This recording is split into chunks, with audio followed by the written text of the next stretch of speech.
Hi, I'm Grant. I'm a Midlands-based photographer here in the UK. In this video, join me for a few days of relaxing autumnal film photography in the beautiful Scottish Highlands. So let's get into it. For this trip, we wanted a relaxed and cosy retreat where we could experience nature and have some opportunities to shoot some film photography from a central base. And so we booked ourselves a cosy log cabin just outside the village of Struie near Strathglass, which is less than an hour away from Glenafric and the legendary Loch Ness. And as you can see, this place was incredible, with nature quite literally on our doorstep.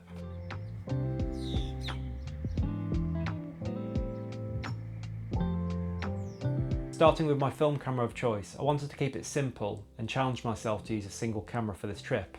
So I brought along my Ricoh GR1s. It's not what you would call a traditional landscape camera, but it's perfect as a no-fuss travel camera, both for its pocketable size, but also its versatile 28mm f2.8 lens. Although I will say I was extra careful on this trip to keep it dry and protect those 25-year-old electronics. Easier said than done in the wet Scottish Highlands, as you'll see in this video. In terms of film choice, as I knew Scotland at this time of year would provide some beautiful colours, it was an easy decision to select Kodak Portra 400. So sit back and come with me on a journey into the Scottish Highlands for a few days of relaxed film photography.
Thank you for your time today, particularly if you stuck around till the end of the video. I really do appreciate it. And please hit the like button and consider subscribing so you don't miss my next video. And tell me in the comments, what's your favourite film stock for shooting the colours of autumn? I'd love to hear from you. So until next time, take care, keep shooting, and I'll see you in the next one.